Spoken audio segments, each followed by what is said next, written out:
And I'm not like sucking James Franco off or anything, but he has been in a lot of movies. Yeah. He's been in a lot of like high profile movies.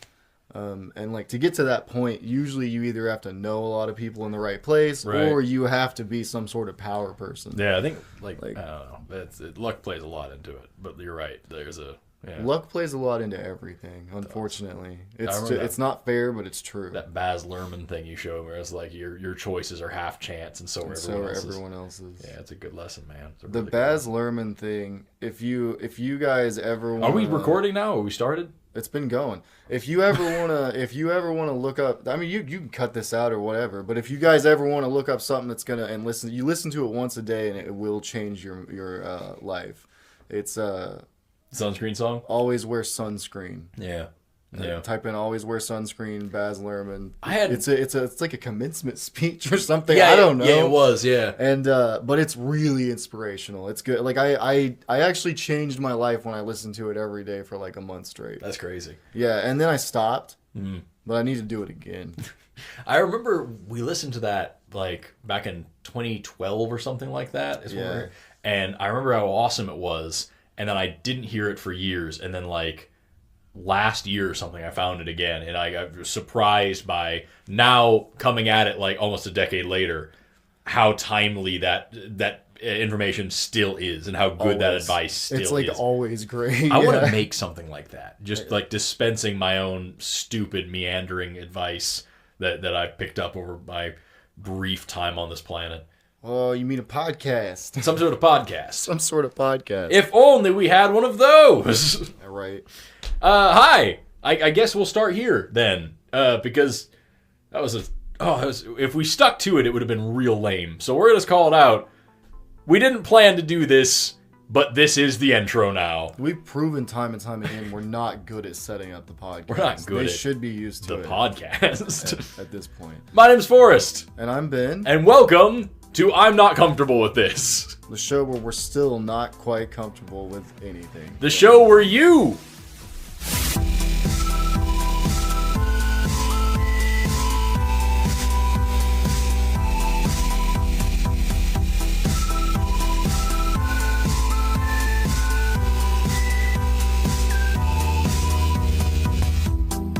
I would say the audience is probably getting progressively more uncomfortable every episode. They hate it as much as we do. Yeah, they're like cheering us on because we all want everything to be good and succeed, but we all know that it's got. There's a shelf date.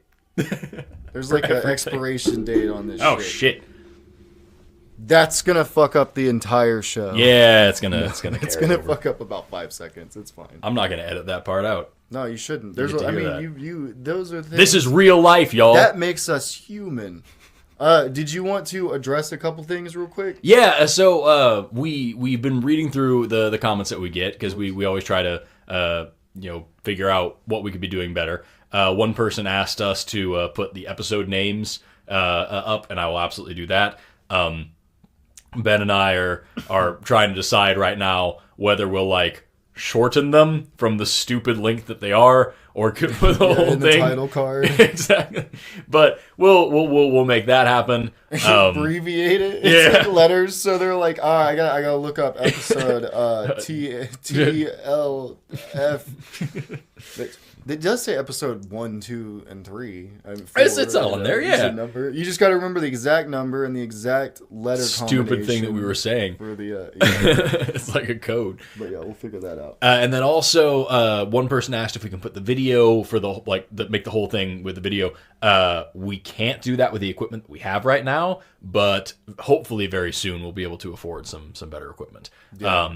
Because I don't mind. I think it'd be great to have the whole thing, especially since we're doing it on YouTube. Yeah. I think since we're putting it up, we might as well get to that point eventually. But like right now, yeah, if you see my insane fidgeting, the amount of work that Forrest would have to do to even make that look okay would kill him. So the problem is we're learning as we go along.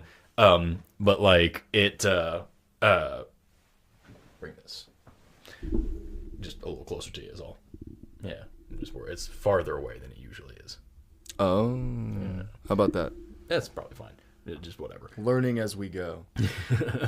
I'll cut that out for sure. what was I saying just then? Fuck. Oh, the work it would take. Right. To record, to shoot the video. Yeah.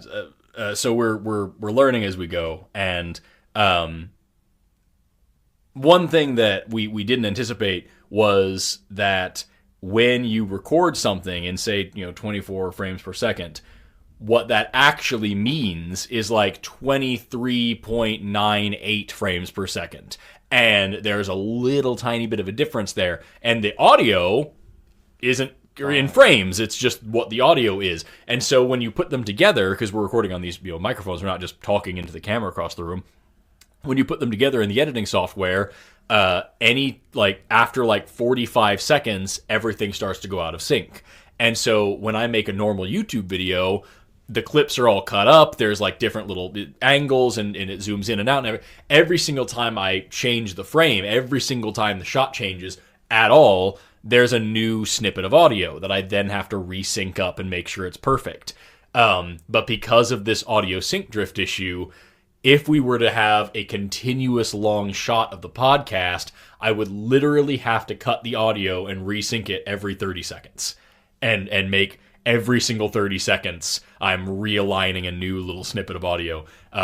And I really genuinely tried with the first episode, and I almost freaking hung myself. I was losing my mind. Like, it is awful. And so... Well, to hell with that. I came very close to smashing everything. So... when we get better equipment, we can correct for audio sync issues before we even start filming. But as of right now, we just don't have that. Hopefully, I'm about to go do a video shoot that will pay pretty well, and I can at least get some better editing software. Like, I get a desktop computer, would be rad.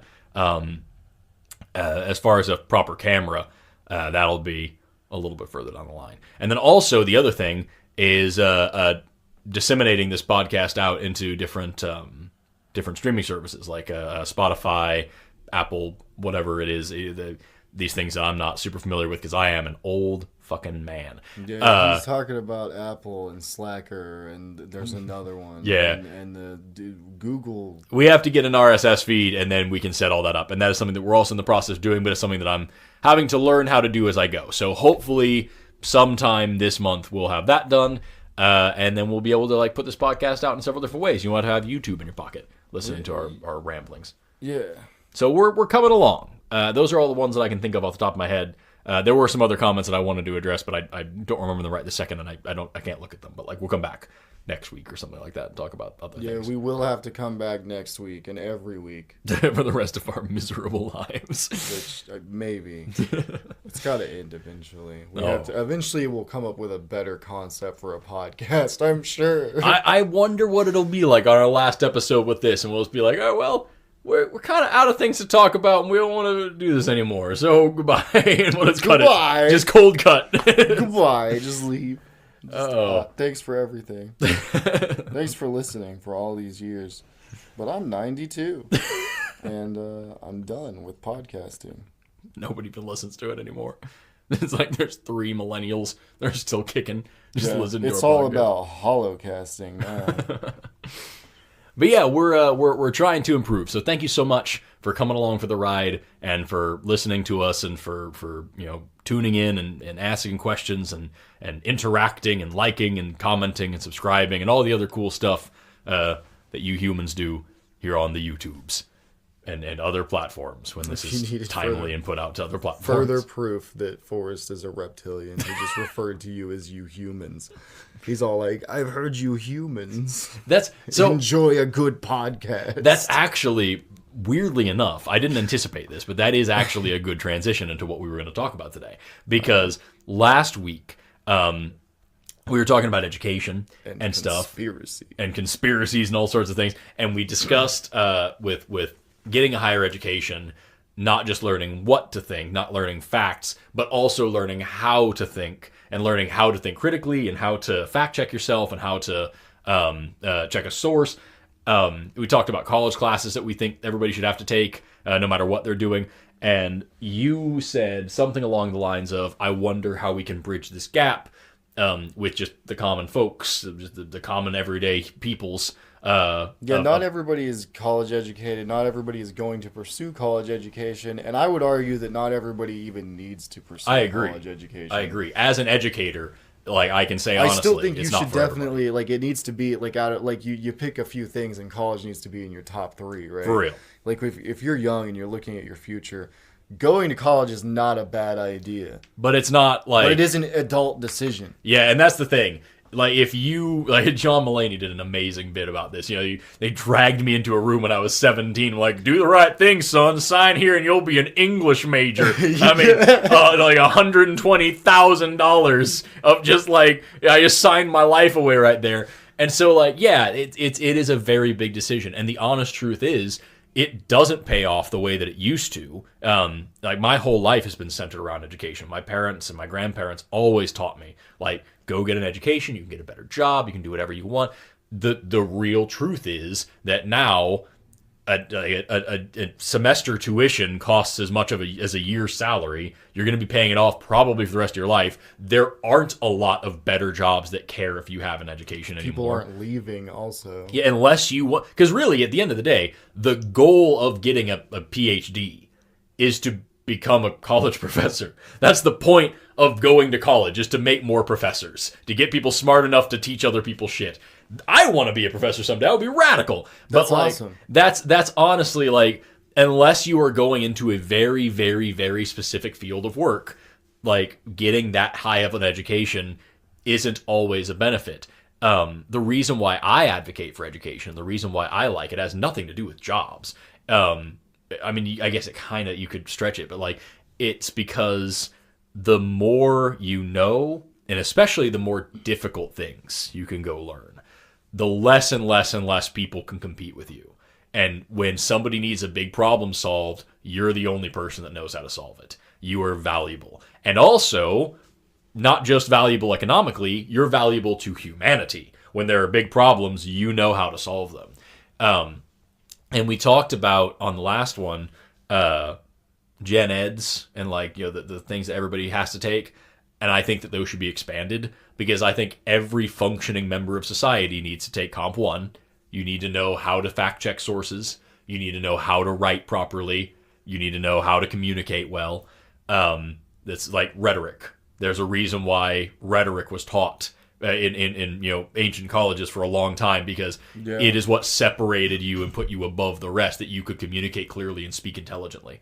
Is that not required, or is that... It is. It depends. Okay, it is for most degrees, as far as I know, if not all of them. But I think that should be required for every person. Right. You should be able to pass a citizenship test when you graduate, like a high school, I think. You should know how your country works. You should have basic understanding of the laws and the systems that you live in. I think, not just because I'm a biologist, I think everybody should take biology. Like, intro to bio for non-majors, at least. You need to know how your body works. You need to know how life works. You need to know how evolution works. You need to know how the world around you is. Physics. Nobody would drive without a seatbelt on if they took freaking Physics 1. You know what I mean? Those are things that people need to know. My wife would. Why? It's such a weird thing to say. What do you say? She's just horrible at putting that seatbelt on. I always got to be like, hey, the freaking seatbelt on. Such an arbitrary thing to throw out there. Just makes me angry. Just makes me angry. So, like, bridging... It's not safe. Take physics. Take physics, for real. If you understood inertia, you know what I mean? It's like, oh, I'm only driving at 35 miles an hour. Okay, cool. Here's what you do then. Go run into a wall at 35 miles an hour. Just go try it and see what happens to you. It's not that fast. I'm barely moving. Go do it then. Go slam into a wall as fast as you can run. See how it feels. Go do it. Yeah, bitch. But like, that's that. You know, it's your organs continue to move even when you don't, and that causes problems. But like, understanding these basic things, and humanities are so important. Everybody should take like an intro to anthropology class. Humanities was really cool. Learn that other cultures exist and what like cultural relativism is, and why oh god, what's the word? Ethnocentrism. Yeah. When you think that you make valued statements and like judgments about other cultures by comparing them to your own, and like, okay, this is objectively wrong because you people eat bugs and whatever else. And that has its place. There are good times to do that, and there are a lot of bad times to do that. So like, these are all, I think things that everybody should be exposed to. That's why I advocate for education. I know for sure that our economy is broken and the whole get a degree and get a good job thing doesn't work anymore. Because when I remember my grandma, up until when she died, she was like, why is it taking you so long to get your degree? I worked it off on a summer job. I paid it all. Yeah, it's over. And I paid 11 raspberries and got a EDD. It was great. Yeah. And like that was her whole thing. And I'm like, yeah, no, it's really difficult now. And I have 2 jobs. When I was like 25, my grandpa thought he was going to take me to the Air Force base, the airport, like the Tinker Air Base or whatever. He thought he was going to take me up there and get me a job. Because that's what he did when he was a kid. You just walk into an Air Force base like, I'd like a job, I was like, Grandpa, that was like 70 years ago. Yeah. It's not the same. I remember, it was years and years and years ago. I was like 18. I really wanted to go like travel around the world. And I called up every single like shipping line, like the big shipping carrier boats, you know what I mean? The container ships. Yeah. I called every single one I could find. And I was like, hey, I will come work for you if you'll just leave me wherever you go. And I like come pick me up the next time you come by or whatever. And they were like, yeah, we haven't done that since like the 20s. So I'm sorry, we can't do that anymore. I like that was their response though. One of them was like I would that love used to be the policy. Yeah. In the old times. In the long ago. Yeah. One of them was like, we would love to, but then 9/11 happened. And like, oh shit, yeah. I guess now everything's stupid. Yeah, because before remember before 9/11 when they would just let us fly the planes? Yeah, you could go in there and try it out. Hey, I'm 17. I need a job as an air. Here's the controls, son. I'm gonna go have a stiff martini. Like that dude. What is his name?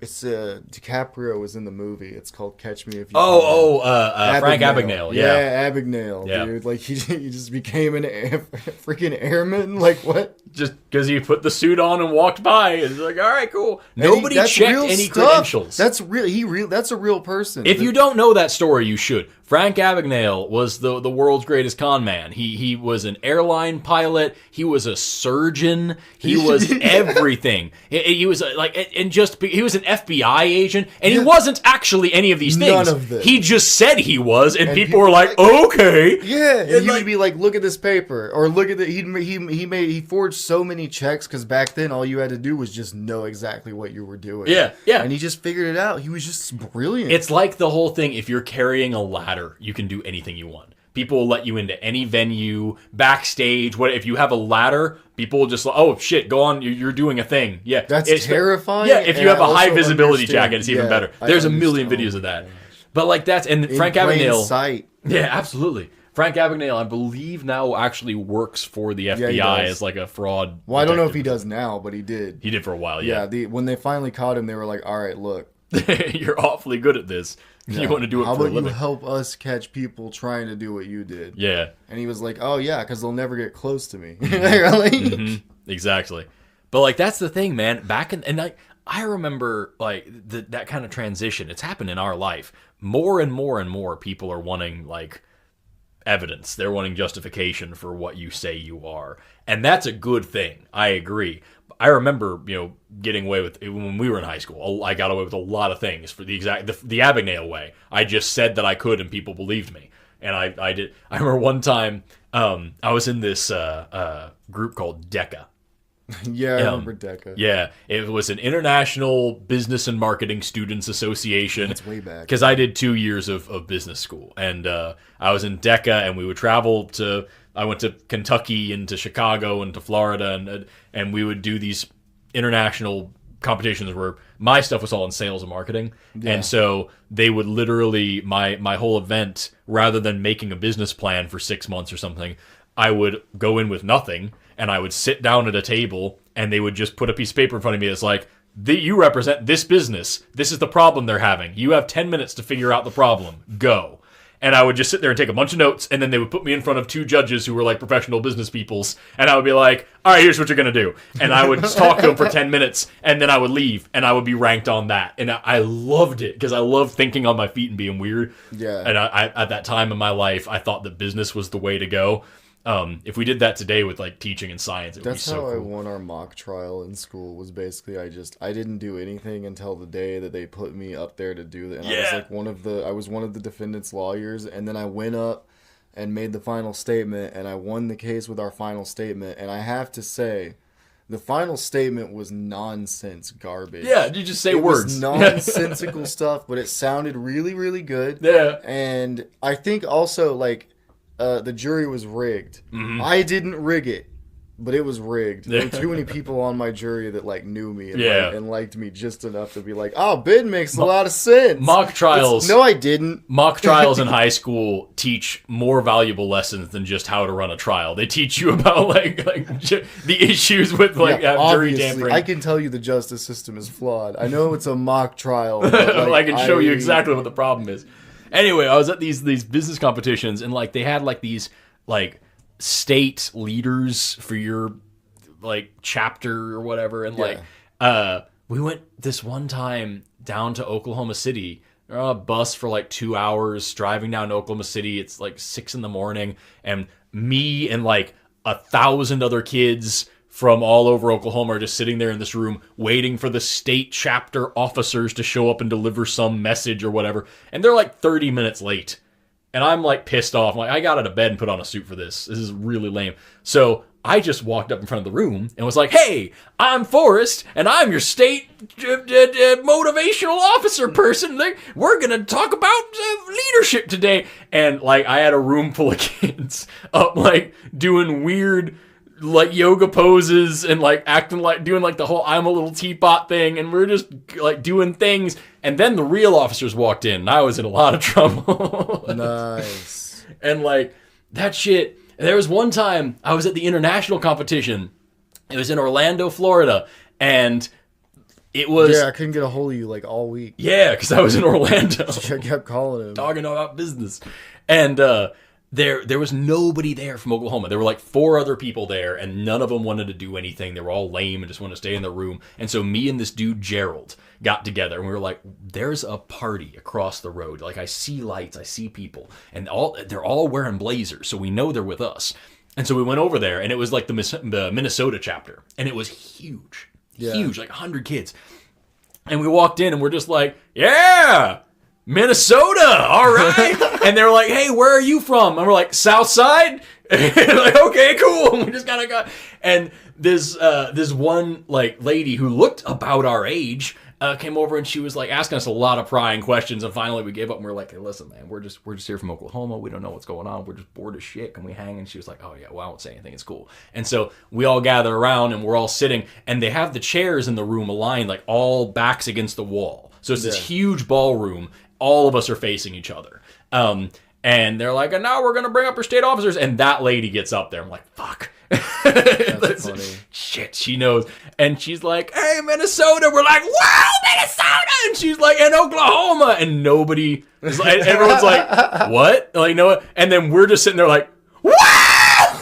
Just freaking out. And everyone's looking at us.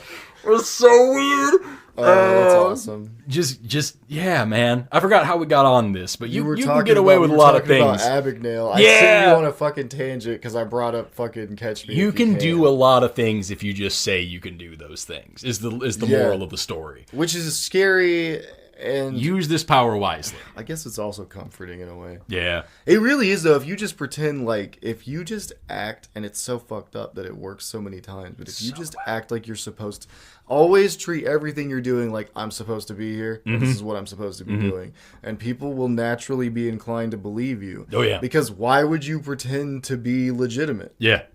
Yeah. Well, exactly. What are you going to gain? You're trained to look for sketchy shit.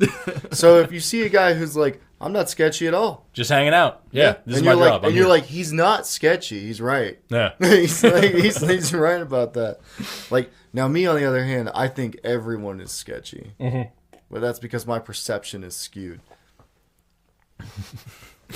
That's absolutely true, though. Like that's one thing that like you can be a jerk with this knowledge, but don't. Like you can do good things. If you just approach any situation with confidence and honesty and just go for it. Like, isn't that kind of how like a lot of our charity adventures started with us absolutely. just saying like, oh, we're from like, we're from this thing. Yeah, we do this thing today. Made. Yeah. And it's like, or we would just say, I remember like when we had to sneak, there were fires. And we had to sneak past the first responders. Yeah, there was a bunch of wildfires in totally Manford. Stupid thing, but we went and did it anyway. Yeah, there was a bunch of wildfires and we loaded up with first aid supplies and bottled water and shit. And there were first responders that were there. Fighting the fire. They were overwhelmed. It was national news at the time, and we just kind of found some ways around. We went to a church. There was a rest stop. There was a church acting as like an outpost for people for leaving the fire zone, right? Yeah, yeah. And we said, we kind of were just like, hey, we're trying to get up there further past the fires where the people are still needing help. Yeah. Because we're supposed to go help them. Yeah. I think we even said like we're supposed to go. And they were like, oh yeah, go this way. And they were like, yeah, you need to sneak around this way. There's another street. And so we took this other road that led all the way around the first responders. And a lot of people got a lot of bottled water that they needed. And we dug through, somebody was still picking through the ashes of their home. We kind of helped them sort it out. Quite a few people were. And we did a couple devastating. And now that I've seen like firsthand, because that was bad enough, right? Seeing other people go through it. But then now I've gone through it myself with a house that burned. Oh, that's right. I forgot about that. And the devastation is like for real when your house burns down, especially if you're older and you've lived there. Would you have been happy if assholes like us showed up when your house burned down? Yeah, because actually, whenever my grandparents' house burned down, it wasn't assholes like us showing up. It was just everybody coming to see the thing. Yeah. Everybody come look at the spectacle. Yeah, that sucks. There was like the neighborhood druggie came down the road and was like, whoa, like, yeah. Do you know, like, what's going on? Yeah. And I was like, oh, I'm watching my childhood home burn down. Yeah. She's like, what? Like, stuff like that was happening. And I just didn't react, but I wanted to be like, hey, get the fuck away. Right. Like, and then the news, one of the news anchors tried to interview me, and that I was like, I told him I would tell him like some stuff. I said, I'll talk to you, but I don't want to be on camera, and I don't want to be like in a segment. Right. But if you have questions, I'll answer them, and I did that for him. Right.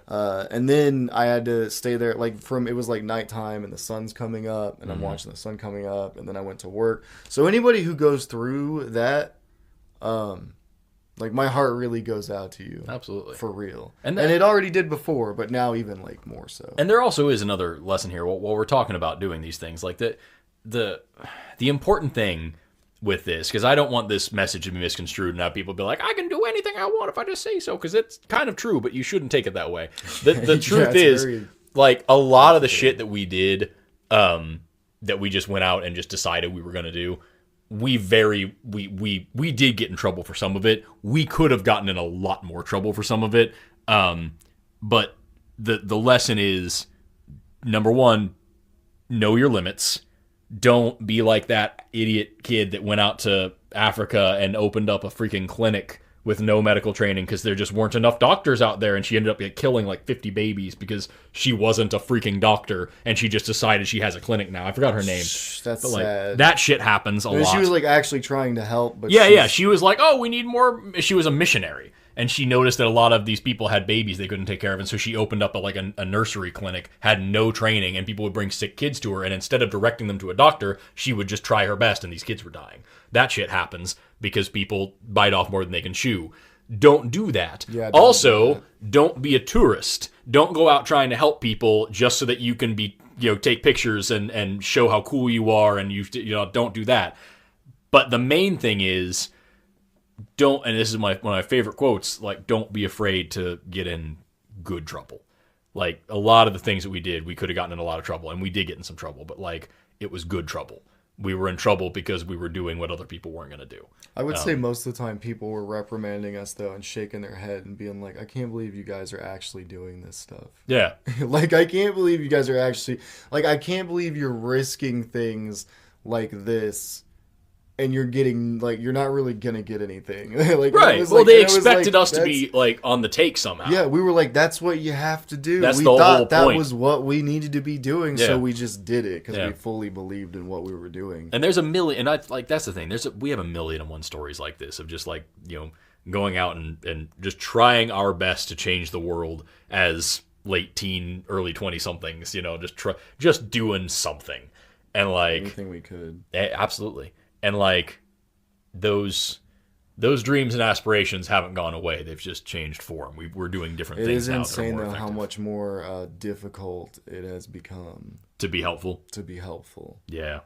You get into that predicament where it's like you do have to fill your own cup up first, and that sucks because we really never wanted to. I don't think I personally ever wanted to accept a reality like that. Yeah. I was like, no, I'm just gonna help so many people that I finally help myself, and it's like it's not. It really isn't gonna work out that way. And like there is a limit. Like we've talked about this briefly. Like I need to eat, and I need to make sure I have a roof over my head. So like the vast majority of my time and effort right now goes to just making sure my bills are paid and I have food on the table. Yeah. But if I get super successful teaching science and doing stuff on the internet and whatever, if I'm making, Hank Green, Bill Nye, Adam Savage money, and I'm able to really do whatever I want to do, then that will change dramatically. I'll be putting out more work because I won't have to be so worried about just maintaining the status quo. I'll be able to do more things.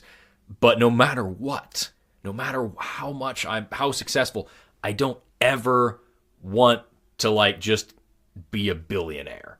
I don't ever want to have just so much money that Mark Zuckerberg and all these people, they could never, if they tried, they could never spend that much money in their life. They could not possibly do it. They could wipe away world hunger and give all Flint clean drinking water and everything else with the stroke of a pen. They could end homelessness with the stroke of a pen. Done. Over with. That's what I would do. If I had that much money, I would be like freaking Tony Stark. I would go out there and just make the world better, and fuck you if you try to get in my way. Why don't they do that though? Because they're dicks. Are you sure they're dicks? Yeah. Like how can they all be dicks? Because they all have several $1 billion. And they're holding on to it, and I get it. And they're but not you gotta doing wonder, anything like, with why? Like, there's got to be more than because there's no way they think of themselves as evil dicks who hate everyone. Yeah, no, for sure. That's the thing. Like like Elon Musk is kind of an asshole, right? Yeah. But I don't think he wants to take everybody to Mars just to be overlord of Mars. I think it's in there. Right, that might be a part of it. He also really thinks that it's like if I can do this, I will make everything so much better for everyone. But like the whole thing I'm saying is like you're right. I'm not trying to call you out or anything. No. I agree. I was just like. I'm just trying to figure out like why people don't help more when they have the means. The moral line that I'm drawing is just that like there's a point of gross excess that I would never want to cross. Of course, I would rather die than be that self-important because like ridiculous. so many people tell me all the time like, oh, you're just this is an argument I get a lot. You're bitching about you're poor, you grew up poor, and you're struggling now because you're a millennial and you blah blah blah, and like just you could just work harder. Look at Bill Gates and all these other people. They worked hard and they have this money. What they did was they exploited a bunch of labor. They played the market. They didn't earn a bunch of money. They made a bunch of money, and now they have a bunch of money making more money. I think we talked about this the other last week or the week before. You can make more money if you have more money. Yeah. That's the secret. If you have $1 million, it's very easy to get 5 million. If you don't have $1 million, getting 1 million is near impossible. But if you already have $1 million, going up from there is cake. All you have to do is just hire a person to do financial advisement and invest in blah, blah, blah, and the money does the things, and it's great. If you have $1 billion, you have to really try to not have $1 billion anymore. Like, yeah. I don't want, if people tell me, oh, just be like these people, I don't want to be like those people. Well, I already think, I've known you for a long time. I already think you work on that same level. Like, of just like the amount of effort. You work like a CEO. Yeah. Like what I envision a typical CEO like you. I've seen you put that much fucking effort into things. But I'm poor, and so it's hard to not. Yeah, be poor. so you can't just say like, I was born it's like poor. yeah, and yeah. I mean, like we grew up with like very little, which is fine. I don't even. But that's a blessing. if I can use that word But it plays unironically, into it. that we grew up with so little, and like I'm not saying that being born in poverty is a good thing. Please don't misunderstand. But like, I'm so grateful that I had that, because as we talked about, I think on the second episode about free will and whatnot. Yeah, you have That's what made me who I am. If I grew up with the means that I want to achieve now, I would be a douche. And like, I would be like these people who just have a fuck ton of money and they look at all these problems in the world and they're like, oh yeah, that really sucks. I will now make more money. And I'm not saying I wouldn't have money. I'm not saying that if I had $1 billion, I would just immediately give it all away. I would keep enough to maintain an income that I could then continue doing good things. You could keep. I just wouldn't have an insane bank account and 15 yachts. Yeah, you can have enough money to still have your money be working for you in the background while you do a bunch of crazy shit and not live. Donate a shit ton of money to good causes. Yeah, and not live in a mansion that I never see half of because it's too big. You know what I mean? Like our last Secretary of Education, Betsy DeVos, actually owned more than one boat that cost more than a school. She had boats that cost more than a school, and she was the Secretary of Education. That blows my mind apart. But that's freedom, dude. You can't fucking take away people's freedom. Right? Be grossly overcompensated for minimal just effort. Gross. And then we worship them like they're some sort of fucking hero. I can't. That's the thing, man. I can't understand. And I do come from a little bit different angle than you, I think, on this, because I still think like I still find merit in capitalism as a system. Of keeping track of money, basically. Sure. And I don't even like to look at money as money anymore. I just call it points in my mind. I'm like, it's all just fucking points. You need fuel units. Yeah, fuel units. Like Ty Lopez says, the real reason I keep my Lamborghini here. But no, but like it really is points. Mm-hmm. It's actually points. Yeah. Like once I credits. started to understand what fiat currency actually meant, which I already kind of knew, but I was still in the conspiracy angle, which is like the Federal Reserve loans money to the government at an interest rate, and it's because of the 13 fucking reptilian overlords on the flag. And like, but really what it is a scam. Yeah. It's a scam that some smart dudes came up with, and they were like, well, this will keep perpetual inflation going forever. Yep. Endeavor. But the cool thing about that concept is when you really break it down, okay, so it doesn't actually matter. Yeah. So we do have more freedom in this type of like, we'll keep track of value. Like we have to measure value, but there is nothing backing up the value other than us agreeing that that's value. there. Yeah, exactly. That's that. And like I think the new emerging like cryptocurrency stuff is like really kind of blowing that shit out of the into this. It's like, because like this stuff, even the ones that have value technically don't have value. Yeah. It has value because a bunch of people are getting together and they're saying it is, yeah. Which is insane to me. What gets me? But me, it's also cool because it's decentralized. Yeah. What gets me is that like this, and this goes back to what we were talking about earlier about like when you get an education, you think about things more, and it's like not just that you're learning this one thing, but you think about everything. And I want to say right now, really quick, I am not saying that because I am educated, I'm so fucking smart that I figured all this shit out and I'm just outsmarted the whole world. I'm not saying that. What I'm saying is I think very critically about everything, and one thing, and it makes me, it's one of the reasons why I don't follow a lot of social norms and do a lot, because I don't see any merit in this and that and the other, because I think about it too much. I see no point to the concept of money the way that it is today. I get that if you had a complete barter economy where because it's good for people to specialize. It would fall apart. Exactly. It's good for people to specialize. If everybody did everything, we wouldn't progress. You need one person whose whole job is just flying airplanes. Otherwise, it's a problem. So I get that. And I also get that just trading and bartering doesn't always work. I don't want your chickens today. I would like a unit that I can spend on whatever. Right. Currency makes sense to me. Banking makes sense to me. Yeah. It really does. The worship of money does not make sense to me. That's completely fair. That is 100% blows my fair. mind apart. No, and I won't even come against that at all. Yeah, so like I said, I don't want to come across as like I'm so fucking I've figured it all out, because you guys. That's kind of my main thing when I talk about economics, right? Is that like I'm like the money is in fact fake. Yeah, it really is. So like let's find a way to understand that it is fake and also maintain a system of value because we need that. But let's also understand that like I don't care at the end of the day, and I'll always say this: I don't care if a little bit of socialism is going to incentivize a handful of people to be lazy as fuck. Mm-hmm.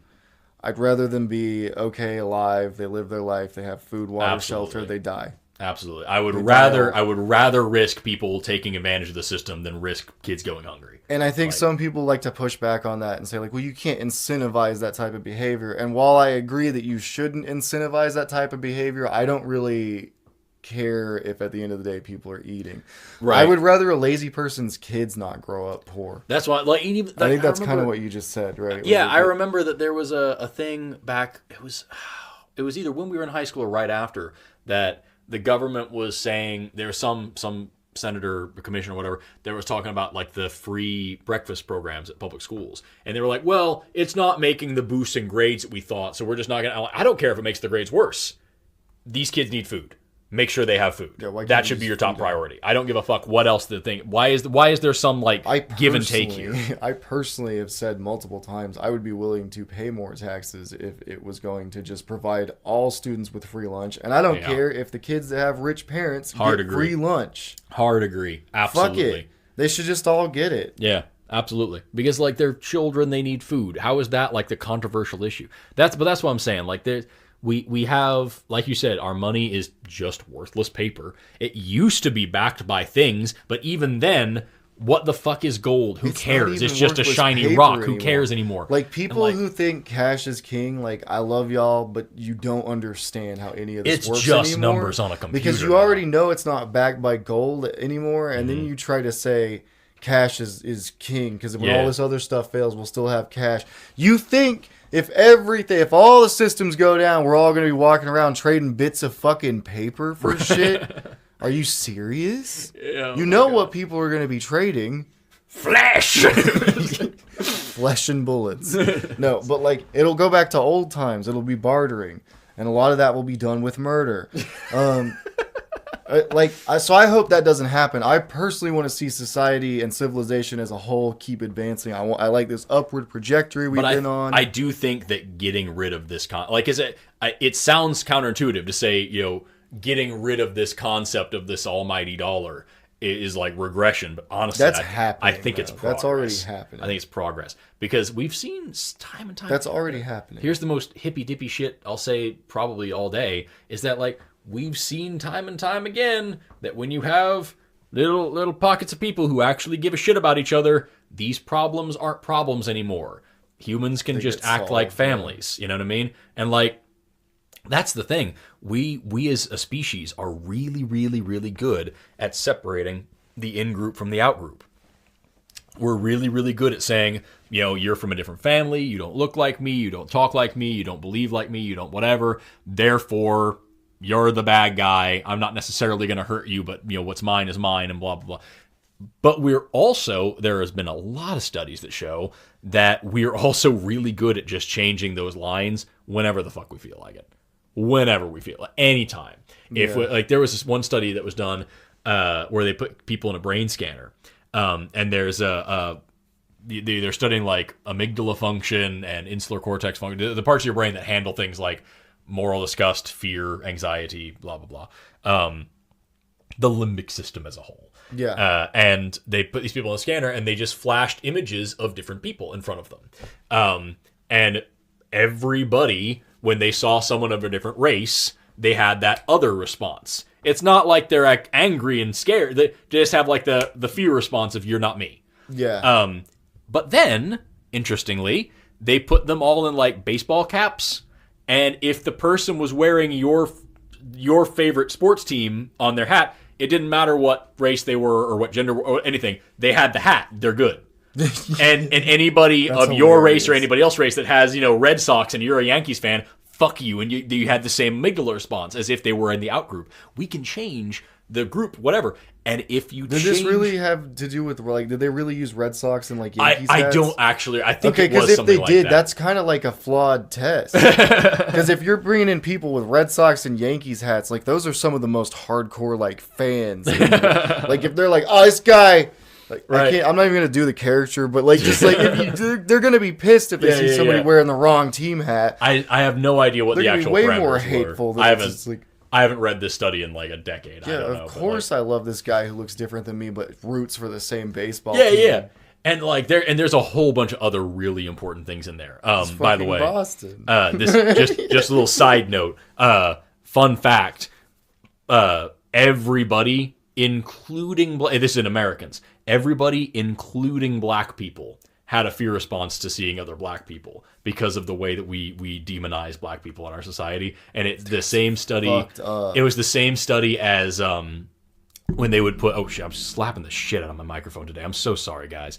It was the same thing when there was a study done back in the 60s and maybe 70s. I think it was 70s, not 60s, where they would put baby dolls in front of kids, little kids, and they would have a black baby doll and a white baby doll. And they didn't make black baby dolls back then, so they literally like painted one with shoe polish. And they would put these baby dolls and they would ask the kids, which one's the pretty one, which one's the ugly one, which one's the nice one, which one's the mean one. It's the exact same baby doll, one of them's black. And every kid, black and white, would say the black baby doll was evil and was mean and was ugly and was dirty and every bad thing, because that's what they were taught. And then they would ask the kids, which one looks like you? And the black kids would be horrified and cry and be like, yeah, it's this one. I'm the evil, ugly one. Because that's what we teach them. And that goes today. Today, we still have those scars. When we study African-American people's brains, they still have the same racism that we put into everybody. And it's fucking crazy. See, like it would... Sorry, whole tangent there.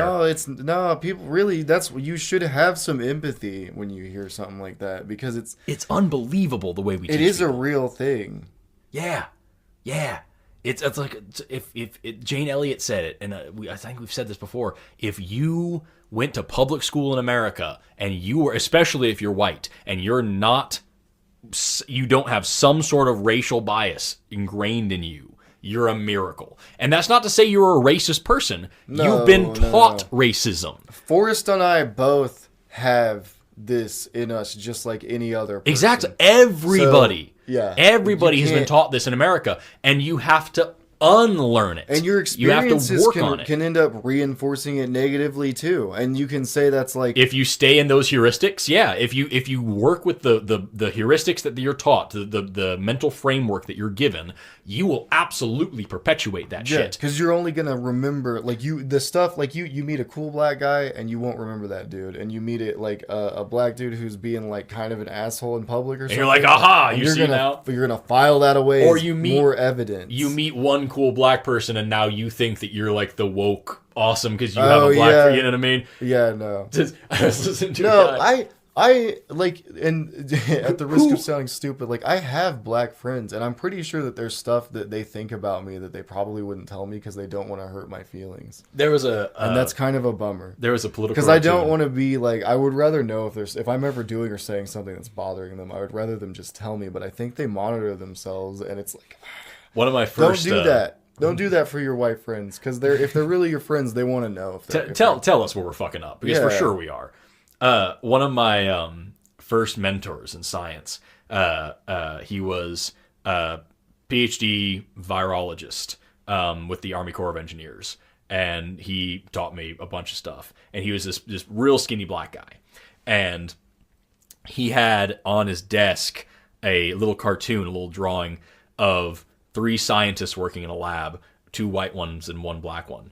And in the white guy, they all have thought bubbles over their heads. And in both the white scientist thought bubbles is like, I wonder if he thinks I'm racist. I wonder if he's if I've said something wrong. I need to make sure to include him as equally as this other guy so that he doesn't think that I'm bad. Things like that. And in the black guy's head is just equations. He's just doing his job.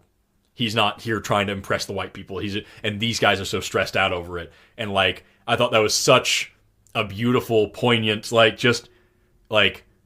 yes, there are things here that need to be addressed. Also, work on just being human. And like Right. that will go a long way, I'm sure. It does. And also, if your whole thing is just if your whole thing is like, I have black friends, therefore I can't be racist, that's such a weird... I know it's not what you're saying. I'm talking about other people who are I got you. I'm with you. Yeah. It's such a weird thing to say. No, it is. Sean Locke is a British comedian. I was watching him a little while ago. I can't think of anybody I've really heard who said that, though, that wasn't, like... Nobody in our lives, but like... No, I've heard people say it, but like I don't think any of them were, like, not racist. Yeah. But like, if you have, like, some... Like, I'm not a serial killer. Some of my friends are alive. I'm not... Like, what would you... Yeah. You couldn't do that anywhere else. I'm not a pedophile. Some of my friends are children. That makes it worse. You can't do it that way. Yeah. But, like... It's not going to work. We were talking about something else. It was about, humans are really good. This actually ties back. This is perfect. Humans are really good at deciding who's in the in-group and who's in the out-group on the fly. And so, like, if you just start thinking of everybody as your family, because they literally are, it changes things in your brain. I've noticed a big change. Like, I notice, like, there are times where, like, you know, you're taught in this country, you know, there's all these white people did all these great inventions, and we brought everybody else along with us. We're not taught the truth. And, like, there are times where I'll look around, I'll see people who look so different from me, who behave so differently, whatever, and I feel that in my head, like I've judged their whole life. But if I stop and just, like, imagine, and I know it's not real, it can't be real, it's just my imagination. I just imagine them going home to their family. I imagine them cooking dinner. I imagine them, you know, taking, just relaxing, kicking their feet up, smoking a J, watching, you know, American Idol, whatever humans do. I don't know. But Once again, the reptilian is confused about our daily activities. But like, I just imagine them just being people, yeah, just doing and normal stuff. Suddenly, like, I feel like they're my buddy, and I want to take care of them. I remember when I was, you know, going around doing like political stuff, and I'd have people be furious with me for being on the left, and like, I'm like, I don't hate you. I want you to have free health care. I want you to have a good job and pension. I want to make sure that you're taken care of. You're my crazy Aunt Betty from down the road. You're not this crazy woman screaming at me. You're just you know, I don't know. It just changes things for me. And no, like, that's a good way to look at other people, though. As people, it's really good to view other people as people. Yeah, it changes shit. Wow. And that's why I keep telling people, what I keep trying to advocate for, is that, you know, everybody gets all pissed off about, you know, diversity and critical race theory and all this shit. Like, no, really though, race is made up, and there's significant science that shows that if you spend more time in your day-to-day life around different people, you'll start seeing them as people more. And when you don't, you don't. So, like, you need to be exposed to as many different people, as many different cultures, as many different ideas, as many different skin colors as possible, all the time, as much as you can, because it literally rewires your brain to being a better person. I can't stress this enough. Like, make more friends. Ask more questions. Make different friends. Yes. Don't be afraid to ask. If you start out your thing with, I'm not racist, but... you need to understand that what you're saying is probably racist, and you need to have an honest conversation about it.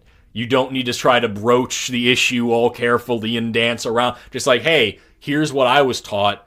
Please help me understand more, and we'll get through this together like a family, because we're a family. Like, I don't know. I feel like I'm just on a fucking soapbox that I don't belong on at this point, but like that's how I feel. Would you say you're uncomfortable? Yeah. But I'm also advocating for people to go be uncomfortable because it's important. It's part of the reason why we started this thing. It is important. You have to have a diverse group of acquaintances and people to talk to if you want to know what it's like for other people. Yeah.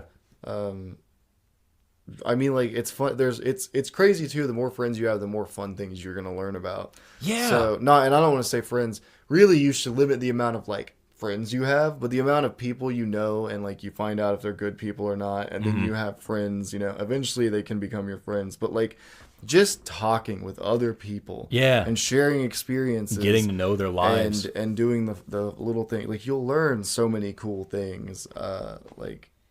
But you do have to go expose yourself to stuff.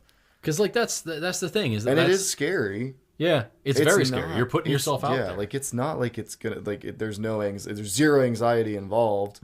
But it's not like it's weird. You can because it goes both ways. You also have to be if you're having someone come to you and be like, hey, here's what I don't understand. You also have to be understanding and like. I can't remember his name and I want to look it up, but there's that dude who was on that. He had a documentary series, I think, on the History Channel, maybe.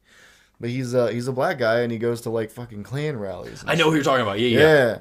And like, first of all, I'm scared for that guy. What a all hero! The time. Oh yeah. But then like, the thunder outside is that insane. Really is like that's one of the only things that is going to change any of those people's opinions. Yeah, and I remember I was watching a thing. I think it was him. It was either him or it was somebody else because he was specifically talking about going into prisons and meeting with people, especially though. Most of those people, I mean, they were literally like, if you're in the Klan, you were probably raised in the Klan. Exactly. Yeah. If you're, they do. It's not like they don't get new people. They don't. You said two things here that are really important. Let me stop for a second so you can jam in here and take up more time. Sorry. No, you're good. You're good. You said two things that are really important. I want to touch on both of them. Number one is people born in the Klan.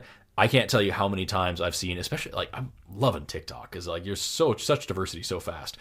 People saying like, yeah, I grew up. I grew up in the Klan, the actual Klan. I grew up with parents teaching me to say the N-word. I was suspended from school several times for using it. And like, it wasn't until I actually went and met some black people that I was like, oh, you're not demons. And that's reality for a lot of people. And like, that's so powerful. That I don't know if it was that guy that you're talking about. But it was somebody, it was another, a black person who was going out and meeting with white nationalists, and they were doing it in prisons. And I'm pretty sure it was the same dude, but I could be wrong. He met with they just had like a circle of chairs, and all these white nationalists got together to talk to this guy, and he was like their therapist. And the like ringleader sat down and said, like, they started the meeting. And he goes, all right. We hate blacks, and we hate Jews, and we hate the queers, and we hate the blah. And then he looked at the guys like, not you, though. You're okay. And, like, he said the profound realization of that moment was that, number one, he knew that they were right. They accepted him. He was an okay person. He was the exception. He had to sit down and reaffirm their rules to make sure they all still remember that they were okay in the group. And now we're going to explore this new thing. That wasn't, he wasn't cognizant enough to know what he was doing, but that was like what the guy got out of it was like, this person had to say, okay, remember guys, we're all still these things. We're all still very racist. We're all still very racist, but now we're going to learn on not being racist today. And like that, they were so concerned about losing their identity. Yeah. And so everybody needs a group. Sometimes you're put into shitty groups. We need to make better groups. Prison. Yes, God. In prison, you kind of have to. It's made that way. You join some sort of clique, or you're going to be alone. And usually usually it's a racist. You got to go with your race. I've met a lot of people. I have several friends who are in prison, and all of them said the same thing. It's like it's divided racially, and most people don't want it to be, but it is, and you deal with it. And I can't wrap my head around that. It's like people will be but I've never been to prison, so I can't speak on it. Like a black dude and a white dude will be cellmates. They'll be best buds in their cell, but then if there's like a fight on the yard, they have to fucking fight each other's friends and shit. That's crazy. Like, it's because but the rest of the time they're totally cool. Right. I don't know, man. It's shit like that. I'm trepidatious about speaking on it because, like I said, I have no experience directly. These are just stories from, and I'm paraphrasing, but like I've heard the same type of from your friends from prison, yeah, friends from prison, YouTubers from prison, yeah, podcasters who went to prison, yeah. A lot of people who went to prison and come out and like talk about it have very, very profound and interesting things to say. They about do how the system is fucking wrong. Yeah, because it cages you like an animal and makes you act like one. Like that's crazy. Anyway, the whole thing is just like, if humans are really good at building groups and redefining and redesigning groups on the fly, and we need groups. We evolved as a social. We are pack animals. You know what I mean? Yeah. Like that's what we're adapted for. But we're also really good at changing. So like I encourage everybody, just even if you don't believe me right away, try it. Try changing the way that you just try changing your group in your mind. Just give it a shot. Look at a person that you normally wouldn't accept and just imagine that they're your buddy, that they're sitting next to you, that you've known each other for years, and you're having a polite conversation about trying to correct them rather than just hating them off cuff, and see what happens in your brain. It may be fun. It may be fun for you. It might be a good time. Yeah, man. It actually is very useful. Because like, oh my God, I grew up like surrounded by other cultures, and that's the happiest memories of my life. Different food, different music, different dances, different religions, different ideas. And like, as a cisgendered, at least mostly straight white guy in America, I am the least oppressed person here. You know what I mean? Like I've never dealt with like prejudice where somebody just looks at me and doesn't like me. Yeah. The closest analog I can give is a religious one. I have had people hate me and come out against me and everything because I don't believe in their gods. Oh yeah, that is a real thing, especially where we're at. Yeah, I have had people write me off and threaten to hurt me and everything else because of that. But you can't look at me and see that. You know what I mean? Yeah. And so I don't know. And that's another important thing. Is like that's the only thing that I can draw from here. So I'm going to use it for a second. Is that like. We've touched on this, and we can go into it if we want to. I don't think that this is really the best time to. But like, we will someday, sure. But like, when religious people say things like Jesus loves you or God loves you, that's a profoundly hurtful thing to say, and they don't see it that way because they've been taught their whole lives that it's such a good, merciful, nice thing. To me, that's horrible. Like that's we talked awful. about this I think on like one of the yeah. And like that's an awful cruel thing to say. And so you have to understand that like there's that situation is the same thing when you're dealing with any person of other races, ethnicities, religions, whatever. Well, that's interesting. You might come out at a person like, say for example, you come to those clips where like the black woman's cooking on the like, do you make Kool-Aid at your house? He's genuinely probably trying to make pleasant conversation, like relate to them. I also like Kool-Aid. You don't realize that's a very racist stereotype that you just threw at this woman, and she's now very hurt and offended and embarrassed. Charged, yeah, it's charged. It's a good word for it. And this guy, who knows? Maybe he was really just trying to connect with this person, but he did it in the worst way possible. And so I would say a lot of genuine mistakes are made like that. Yeah. Where people are like, "Hey, do you like this?" Because they are trying to actually connect, and they're like, "What is this person like?" And they're like, and their brain just because I don't know, that's what brains do. It's just like, what do black people like? It's like, oh man, and then it goes through a list of highly offensive things. Yeah, and it doesn't really matter what you pick because you're assuming that all black people like the same thing. Exactly, and it doesn't matter what you're saying or who eat. And I'm using black as the example, but it doesn't matter who we're talking about. This goes for anybody, even white people. Yeah. Like if you assume something about somebody because of who they are or where they're from or like their ancestry, and that has a scar in both directions. Not only like you're saying, it hinders your ability to communicate, but also.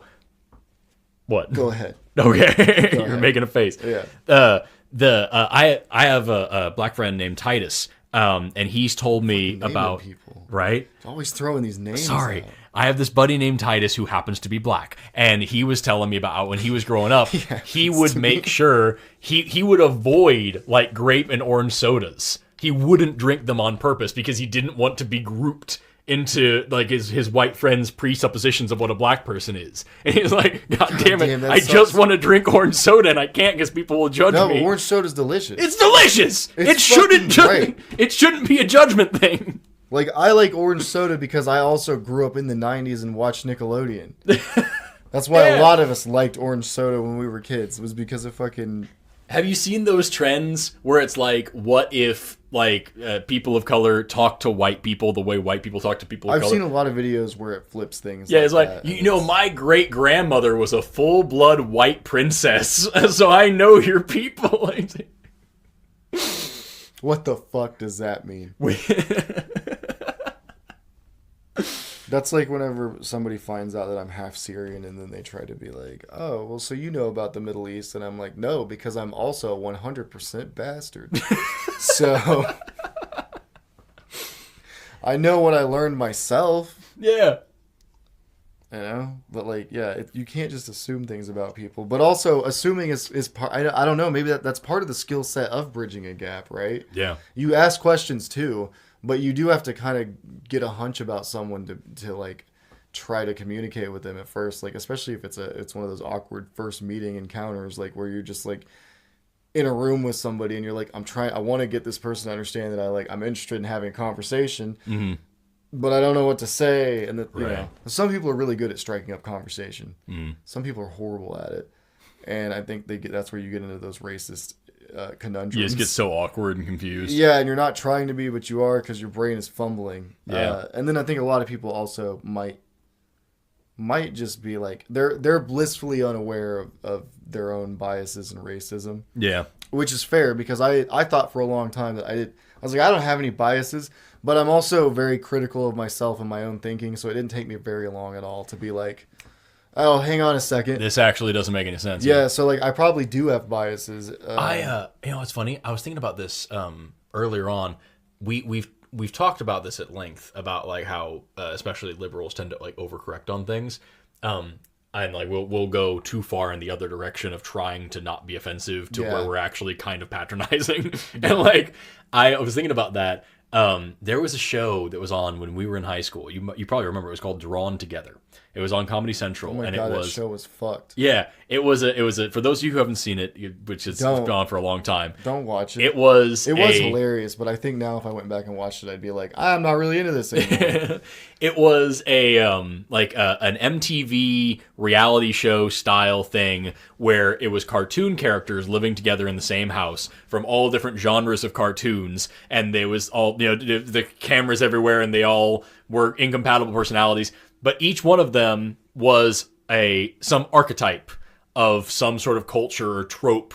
And it was like a commedia dell'arte situation where they were the embodiment of the opposite of that archetype as well, like simultaneously. So like they had Captain Hero, who was this big buff Superman, who was also like this total dude bro, like anti-feminist, like jerk, and also closeted gay. And like it's so like there's all these and so totally sexually dysfunctional because of all this. And so that was the show, and it was horribly offensive on purpose. That was the point of the show. It was deliberately obscene and offensive on so many fronts. It was really bad. But I remember, really good. What was one of those things like South Park, where they were deliberately pushing the South boundaries? Park is like I do think they go too far sometimes, but I also wouldn't ever want to actually get rid of it. Exactly. They go too far on purpose to show what too far actually is, and I love that. You have to be able to be offended by these things to understand what is offensive about them. And also, I love the idea that either everything is funny or nothing is. It's also I art agree and with free that. expression, and I'm very much in favor of letting people. But I do that. remember watching Drawn Together growing up, and I remember laughing hysterically as they completely just ramrodded Christians and Jews and white people and all sorts of different cultures and really everybody. But then they had an episode where they made fun of like Hindus and Muslims and stuff, and that it's the early 2000s. Those people were currently being oppressed in our culture, and I was like, oh, this isn't okay. They can't do this. And now looking back at that, I'm like, no, they made fun of them the exact same way and the exact same amount that they did everybody else. In fact, they made fun of them less because they only had like one little episode. Yeah. Like, it was horribly grotesque and offensive. They were disgusting caricatures of these people. That was the point. And they did the same thing to everybody that I was okay with them making fun of. And this was just happened to be one that was a trigger point for me. And like, I kind of had to let go of that and realize, like, as I grew up, realize, okay, everybody, if you treat anybody differently, even favorably, still kind of a problem. Well, you have to think about it. It's kind of like how people will put you and I in the liberal camp, right? And I'll speak specifically about myself for what I'm about to say, but they'll put me in the liberal camp, which is fine, what the fuck ever. You put me wherever you think because you're wrong anyway. I love that. Even I don't know myself sometimes. But, like, I will speak out against Islam. Mm-hmm. Not like Muslims. Right. or Islamic people or nation. Well, I will speak out against Islamic nations Yeah. if they're like fuck it up real bad. But you know what I mean? Like it's not the culture necessarily or the people or any of that, but it is the same problem I have with every other religion. Mm-hmm. Yeah. And so there came a point in my life when I had to decide like which one is higher, respecting all religions equally, like I've tried to do, or calling out bullshit. Calling out all the religions equally, like I'm starting to need to do. Yeah. And so I got to that point and I made that decision, and I have friends or had friends and acquaintances that would like try to say I was being racist about that stuff. Mm-hmm. And I was like, we can have this conversation and you can say that, but I will explain to you how I am not. Right. And that's the thing is it's okay if you're talking about, say, semi-current events, if you're talking about Muslim extremist groups, you know what I mean? If we're talking about Boko Haram or Al-Qaeda or whoever it may be. I would never try to necessarily take away anybody's right to worship. No, of course not. Be Islamic. If somebody was out there trying to ban Islam, I would be the first one in line screaming and shouting and carrying signs and throwing a tear gas canister back at those pigs. I'd do it with you. I've worked with a lot of people like from different places, like Pakistan and all over in different places, and they're all, for the most part, they're all pretty much just the same as me. They're just trying to go to work, get a paycheck, and live their life. Yeah. That's all they want to do, and they also happen to be Muslim. Yeah, so that's how it is with most people of most faiths and most backgrounds. Yeah, that's how they grew up, that's how they were raised, and what they're doing now is the same thing all the rest of us are doing, which is just trying to fucking live. Right, but like if we were having talks about like controversial religions and like big problems in the world, if we were doing that back in the 40s, I would be sitting here talking about like trying to talk on eggshells about how the Catholicism is such a problem and like how we need to have more good Catholics speaking up and how we need to be able to have an honest conversation about Catholicism, because clearly it's a problem right now. Yeah. Because here's something that not enough people talk about. The Roman Catholic Church was the first ally of the Third Reich. And the reason why the Vatican City is a sovereign state is because Benito Mussolini made it a sovereign state because the Pope was like, yeah, no, Holocaust, whatever, it's cool. Jews killed Christ, it's fine. And then then the rest of the countries at the end of World War II were like, I guess no takesies backsies. Yeah, it's you guys are religious, so we can't do anything now because we don't offend your religion. We're all Christians now, it's cool. Also, the Catholics backpedaled really hard on the... Yeah, they did. They were like, oh, we lost. Never mind. Yeah, just kidding. Yeah. So like that's the thing. If we were talking in the 1940s, we would be sitting here talking about Catholicism. In the early 2000s, we need to have a conversation about Islam. Now, in this time, like there's a lot more shit going on. But it's even more complicated. It's even more complicated. But like just because, even if you're in a marginalized group, we still can have we need to have honest conversations. You got to have honest conversations. I think the biggest problem right now, this is just my opinion, is the fringe and fringe politics and fringe ideology, and it's growing, and the number of people involved in those types of ideas and politics are growing, and I think it's because like it's like a fountain, right? Yeah. It's like a geyser. It's bubbling up.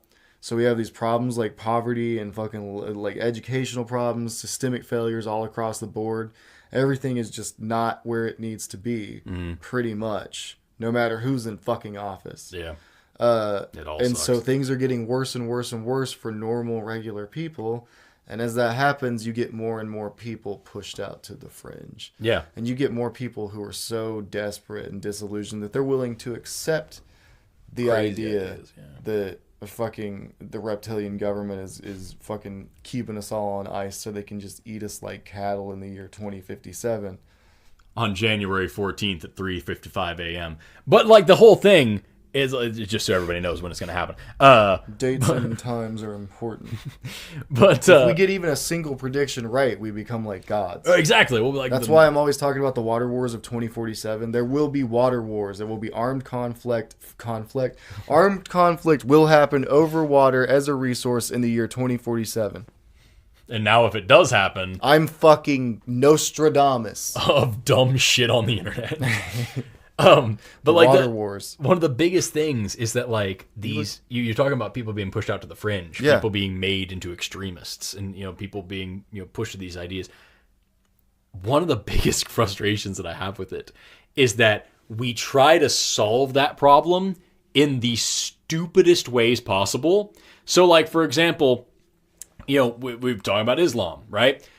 We have surveys of people. We go out and ask questions of Muslims and put out questionnaires, and we find that at times there was like something like 300 million in the world that were what we would identify as radicalized by our surveys. That's the population of the U.S. almost. That's insane. And so what do? We have bans to travel to and from certain Muslim countries. We need to have a Muslim registry, and we're going to have big debates for weeks and weeks on the news about where they can build a mosque at Ground Zero or whatever. We're gonna have this whole argument about who gets to go on a plane, random checks. You go into a TSA. We have all these really racist policies built around fear. And just assumptions that all Muslims look like this and think like this and do this. How quickly do you think you just radicalize the next teenager who's watching America right now and saying, oh, I'm really not welcome here. They actually do hate me and not trust me. They are treating me like a criminal without any reason. Yeah, and that's real. It turns out all of these pamphlets from ISIS are exactly right. And then they start thinking that way, and they start going that way. And then you have almost always young men who get picked up, and they say, yeah, see how much they hate you, see how evil they are? Now we can fix this together. We can make things better for you and for people like you. That's and like they believe exact same way white nationalism. And that's exactly where I was going with it. That's exactly where I was going next. It's how clan shit works. It's how gang shit works. It's here's this evil nation that's treating you like crap, and you could join with us and we'll take care of it, make it better. And the kids are like, you know what? I don't believe that. I don't think that's right. And they go out into America, and America kicks the shit out of them and says, how dare you even look like you do and think like you might? And like, it's stupid. Just in case you're a terrorist, we're going to do XYZ things. I mean, I don't know him, but my dad came over here in like, I don't know, maybe like 70s or 80s, maybe before that. I don't even know how old the fellow is. But, I mean, he came over and he had a family, and his kids I'm one of them, so I'm an adult now. I wasn't raised in Islam or in Muslim beliefs. I was raised in Christian beliefs, and I eventually shed those and became an atheist, right? As an American kid growing up in America, one of my colleagues, we sold phones together, but he was Middle Eastern.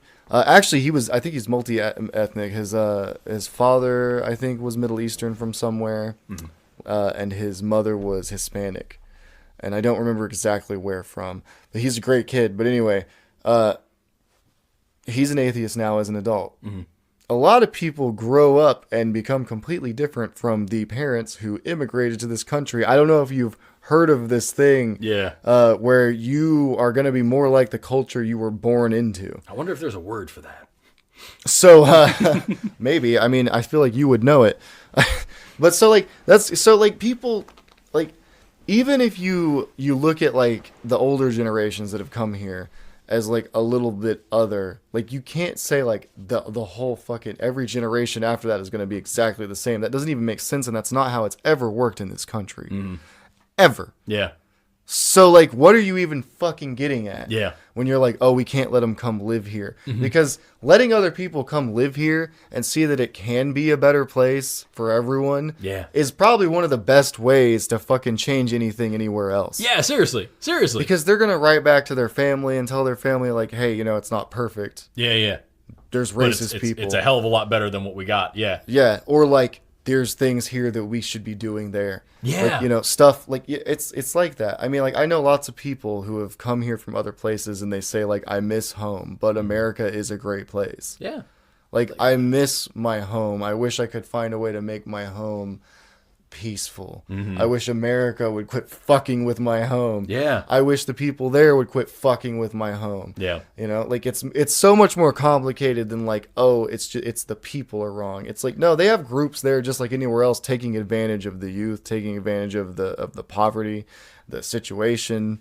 I mean, like, ISIS is not like, it didn't just come up out of nowhere. Mm-hmm. And at the same time, they're not helping the people there.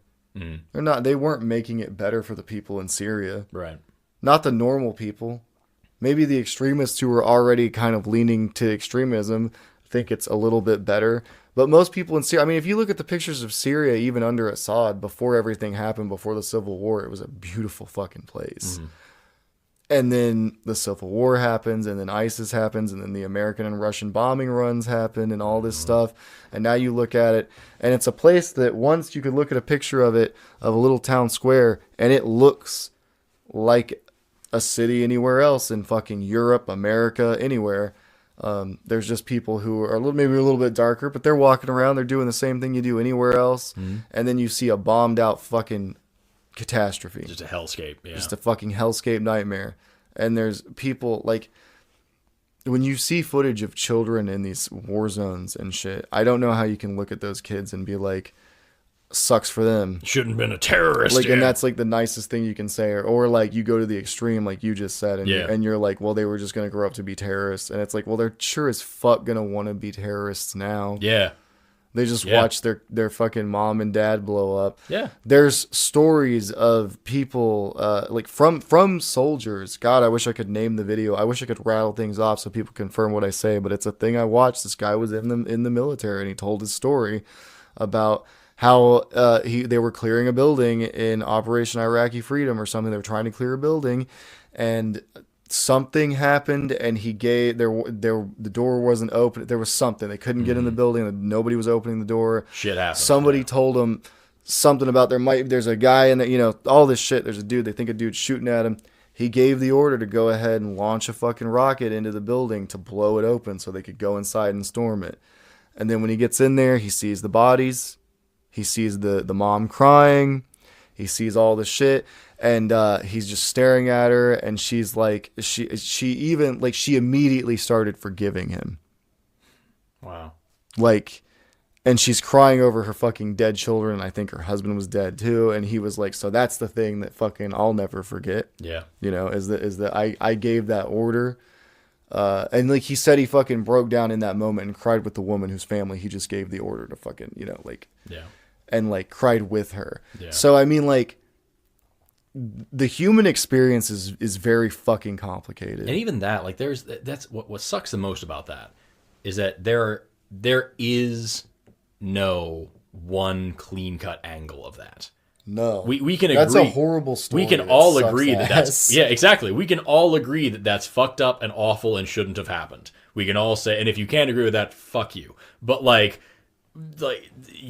this guy has been trained to like see everything as a threat, and he thought it was. His main point when he talked about it was that like he's like, what I realized after dealing with all this for all these years and being back home is what I finally realized is that I should have never fucking been there. Exactly. He's been trained to see this situation so wrong, and these people are doing everything they can to just stay safe, and it's just not compatible. Those two things together. And he told the woman, he was like, I made the call. Yeah. I made the call. Like, he kept saying that, and she just like hugged him, and like in that moment, like they like were both just two people. That's incredibly powerful. And like he had just given that order. Yeah. So I mean, like, she knew, because like there was a reason that it happened, and I think she understood why it happened, but also at the same time, she just lost her fucking family. Yeah. Right in front of her eyes. Yeah. And then also somehow like forgave the man and didn't do it out of fear, because that's what he was initially thinking, was like, oh, she thinks I'm gonna kill her, right? And like he's like, I'm trying to say that he's not gonna do that, but he's also fucking in shock at what he's done, right? And like the rest of the people with him are also mostly in shock. Mm-hmm. I'm sure there were a couple of pieces of shit, but right, they're not like people. The soldiers aren't typically going over there with the idea of like, I'm gonna hurt a bunch of innocent people who could live down the street from me. Yeah. There's a that's fucked up, but it's just I just wanted to get that out there, like, and that's part of experience, like, that's part of the empathy and humanizing other people. And you talk about humanization, like talk about dehumanization as well. I have a friend. That's why you have to consciously humanize others. Yeah, exactly. We've been trained to dehumanize people whether we realize it or not. I have a buddy who was in the Army. He was an artillery person, and he told me when he got back, like, stories, but it fucked him up, because he said he remembers like him and his whole, like, I don't know what they're called, platoon, troop, squad, group of peoples, and their commanding officer, like the whole gang was there, and they're sitting around like just chilling, and they were talking about and laughing about the idea of blowing up civilians and killing some man and seeing his widow crying and kill his kid too and his everything, and just loving the idea and just laughing and carrying on and cheer and all excited. And he's like, that's, looking back now, I can't believe that's what I was doing, but that's what everybody was doing, and that's what I was told to do, and that's what the culture was, and that's what I was taught. And I'm not saying that's indicative of all military, but like, that is for sure what he went through. And like, we learned in World War II.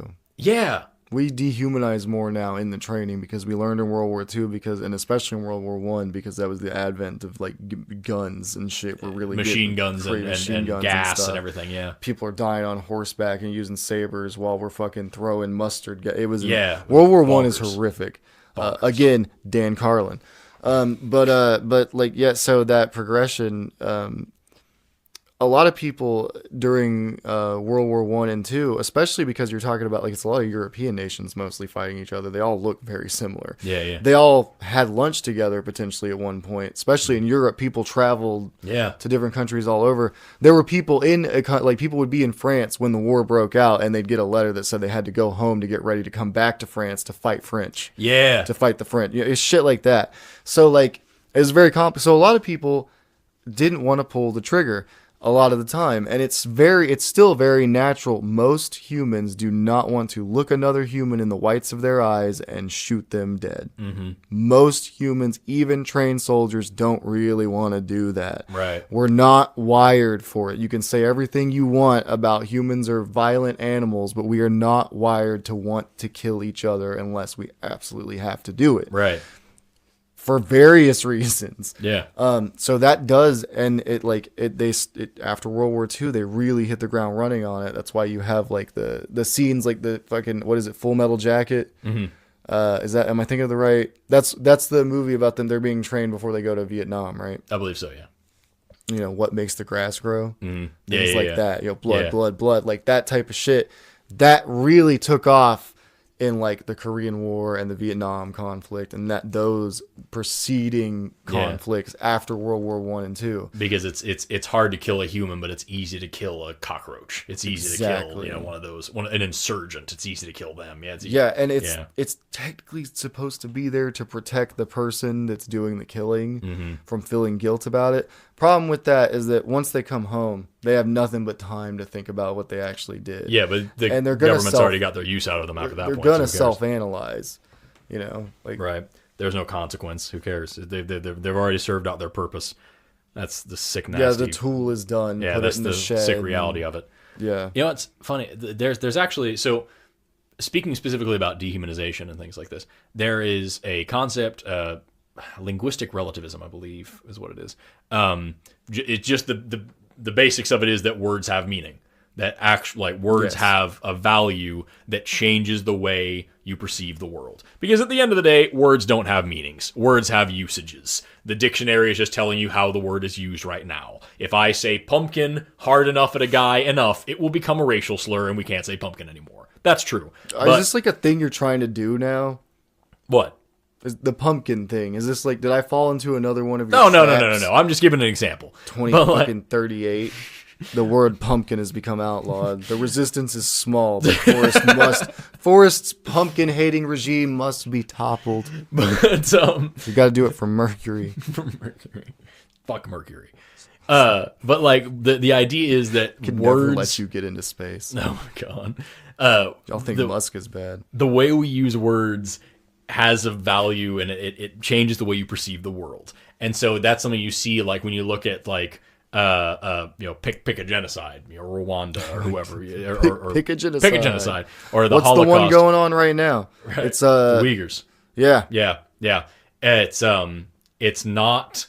They don't talk about them as these people are evil and therefore we need to do X. It's the cockroaches over here, the dirty animals, the stinking subhuman, whatever. You look at American propaganda, the way that we depicted Japanese people with their eyes misaligned and the giant teeth and everything, the way that Jews were depicted with the huge grotesque nose and rubbing their hands together, and it's turning these creatures Sorry, turning people. Yeah, these creatures. Piece of shit. There's the clip. Turning people into these creatures that aren't human anymore. Yeah.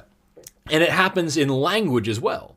It's why it frustrates me so much when people are like, well, there's racism against white people as well. No, there fucking isn't. You don't know what the word racism means. Words that if you try to appropriate the word racism to mean prejudice of any kind, you are now taking away the majority of the impact of like racial issues. You know what I mean? Yeah. Like, I can see what you're saying. Because prejudice is presupposition, just making a judgment on somebody based on whatever false conclusion. You know, that happens to everybody. That's surely happened to white people. Plenty. Racism is a systemic, societal, legal set of ideas where one racial group is superior to another racial group. That has never happened to white people in this country ever. And if you are some fucking smooth brain that's going to come in here like, oh, well, the Irish isn't a fucking race. Fucking idiot. God. Yeah, they but come like from a country. Just because we treated them like they were a race like at one Jesus point doesn't make it real. But like that's the whole thing. Like, so words have I don't understand that logic anyway. That goes back to like being like, you know, oh, what about when we were talking about countries, like why you think America's so bad? I guess Russia, Germany, and Japan are all just fucking hunky dory. No, they're all just shitty. Like, you'll use that same logical fucking conundrum to be like, oh, well, you know, white people were enslaved at different points in history too. And it's like, yes, everyone has been enslaved at different points in history because humans suck. Had slaves. And it's never been cool. Nobody gets to like win the fuck. That's like when people try to say me out, like say me. When you say me, when people try to tell me that we talk about like Roman history and they're like, yes, and Roman slaves could eventually hope to buy their freedom. And it's like, oh, I wish I could be so lucky as to eventually, you know, hope that someday I might be able to purchase my own freedom. What gets me, and I know this isn't where this conversation is supposed to go, but I love that we're here. What gets me the most? No, I am so cool with it.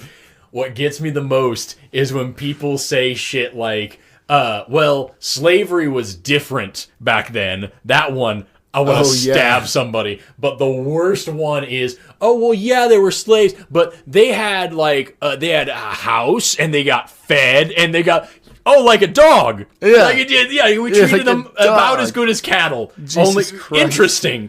Weird. So what a life. Livestock. Yeah, exactly. Yeah. What a blessing that would have been. What fucking is insane to me is like anytime when what's enough for me to be like, okay, well, slavery is abhorrent and will always be and has never been good is just anytime you try to talk about piecing up families. Oh, yeah. Fuck yourself. If I put myself in those shoes for 1 second and I think about my family being split up because somebody wanted to make a fucking financial transaction, fuck them. Oh, burn the whole damn place down. Yeah, of course. Oh, it's of crazy. Course, people. And then you're going to say, like, I try to act like that doesn't have effects still today. Exactly. That's what gets me. Is the people who are like, oh, well, all this shit's in the past and I never owned a slave. It's like, cool. I'm so happy you never had a slave, genuinely. But that shit still matters now. I did not get rid of the manufacturing sector in the United States of America. I still would be hard-pressed to find a manufacturing job in the United States of America. Are they there? Do they exist? Yes. Are they highly specialized? Do you need a certain amount of education at this point to get them? Yes. Like, what do you fucking... What's your whole argument, honestly? Like, it's so stupid. It goes to everything. You want to just pretend like fucking the first girl the first black girl to go to a white school, the one who had to be led in by fucking National Guard because people wanted to murder this child, and the cops wouldn't do it. That woman's still alive. She's like in her 60s. Yeah, the woman doesn't even have gray hair yet. Like, and you're gonna sit here and be like, oh yeah, racism fixed. But Martin Luther King went to the Lincoln Memorial and said some words. And I'm sorry. Over. I understand that you think that everything is fine once you have a martyr, but it's not. Exactly. And that's what pisses me off, is the way that history is taught in this country is so fucking whitewashed. Won't even understand what I just said. And that's the problem. Just shit, man. It's embarrassing. And it's so easy to do. It's so easy just to tell people that everything's fine, and then anybody who comes along that says it's not fine, you write them off as a traitor, as an enemy of the state, as a threat to national security, as an instigator, as a whatever, and it's easy. You tell people they're being attacked, that there's some external threat that everybody has to band against, and anybody who doesn't think that the threat's real, anybody who thinks that the way that we're fighting the threat isn't good, anybody who has any questions at all, they're probably part of the threat, y'all. It's just that simple. And it's the same thing. We do the same thing with race. We do the same thing with religion. We do the same thing with nationalism. It's just this weird persecution fetish that we have, where it's like, everybody's coming to get us, and we have to do XYZ thing, and if you want basic human rights, you're a fucking terrorist. And like, it's frustrating. It's so frustrating. And they use that a lot during post 9/11. There was a lot of like, oh, you don't like this law, you think this law is bad, you must be you must be unpatriotic. And it's like, no, I'm looking at things like this bill you've signed, and I'm seeing how 20 years down the line, it could hurt more than just these people you're saying you're trying to hurt right now. The Patriot Act. The Patriot Act is, it's like, hey, an excellent example. We need to make sure that there isn't fascism, so we're going to just go ahead and do some fascism to make sure that nobody else does fascism. But we're the good guys, so it's okay. And I wasn't even talking, when I said about terrorist shit, I wasn't even talking about post 9/11. I was talking about now, the way BLM is being treated. Oh, well, you're just these terrorists out here burning and looting and murdering and all the, like, this the exact, it's the exact same argument. I think it's because the liberal media picked up on terrorism as a buzzword and started using it to describe homegrown terrorism here with like white extremists and things like that, and school shootings and stuff like that. Totally valid way to look at it, in my opinion. But I've noticed a trend where when liberals pick up a buzzword and they use it, and I'm using liberals very generically, but when usually do. When the left picks up a buzzword and uses it to describe a thing, eventually the right will pick up that same buzzword from them and try to flip it around and on them the left, and do a different thing with it. And again, like, I'm not going to say that they're not allowed to do that, but I do the same thing. It's annoying as fuck. Honestly, Trump supporters are the biggest snowflakes in the world, and I'm happy to tell them about it. Yeah, no, but that's not going to bridge any gaps. Yeah. Right? Yeah, like, it's not solving anything. Yeah, which, to be fair, I did kind of throw that whole, like, I want to be a go-between guy. I threw that out the window for the last administration. It's super difficult. I got pretty hardcore. For the first 2 years, I tried to maintain look, I don't agree with you at all, but I still see you as a human. There was a time when I was looking at Trump supporters, and I was like, it's really hard for me to even, like, understand you anymore. I get it, though. Because, like, I'm in this exact same boat. I'm so happy you said that, because I'm in the exact same boat. Like, in the Obama era, I was like, hey, I don't agree with all of this, but I think we're going in the right direction. I remember during the Bush administration, I was like, I really don't like this, but, like, we can try to sort it out. And I remember in 2016 being like, I can get through to somebody. I know we can still be friends. I know. But then Trump comes along, and we're like, if you're cool with this, we're not friends. There were certain. I'm sorry. Yeah, it's over. I don't know how to. Like, I don't know how to. Because there's just too much wrong with it. It's just too much for me to sit here and try to piece out. It's not worth either of my time for me to try to pry your mind open enough to show you that that's wrong. It's because you didn't like certain things. Like, you were offended. It's like, I was offended for everyone, on many occasions. But also, it's the flim-flammery that really did it for me. Do you know what I mean, though? He's a fucking flim-flam man. He's a con artist. That flim-flammer! I have worked in sales for... fucking 80? I have worked in sales for a very long time. There's only certain ways to describe certain people. He comes from an era where flim-flammery was a thing. And he's still trying to carry on the tradition. He talked like a fucking salesman. Yeah, he did. Which all politicians do, right? They're all trying to sell you something, but he was so crystal clear with it. It was so easy to see through. It was so painful. So easy to watch. Like, he's definitely 100% only saying what he thinks you want to hear. People would be like, I like it because he speaks his mind and he's so honest and he doesn't try to limit it what he says. And it's like, what do you mean? What has he actually said, though? You're right. He's not limiting what he says, but he's also not saying anything. He's just making And when he does say stuff, it's literally him just saying shit like, I'm here to play on your emotions some more. I remember dance, little puppets. When I was my strings, and you guys are all like, yeah, and I'm like, that's not conservatism. That's not the conservative people I know and love. Where are the conservatives right now? That's what I want to know. Where the people with the "Don't Tread on Me" flag and the Blue Lives Matter flag? What are you doing? Where's the conservatives? My whole life you've been like, oh, the government's gonna get real big and powerful and take over. We need to have guns to protect from the tyrannical government. You need to make sure don't trust the government. You're the same people who are out here now like, oh, you gotta back the blue. You gotta trust. Don't ever, if you're not with the government, then you're a commie and you're the same people. When Portland was protesting last summer and federal agents in unmarked vans with no name tags were just grabbing people and throwing them in a van and spiriting them away. You were cool with that. When that shit happened, when they stormed Congress, up until the point where they started storming Congress, I was 100% supportive of what they were doing outside. Just standing outside and chanting? When they were all just standing outside protesting. And I know a lot of people that were there to protest and stuff.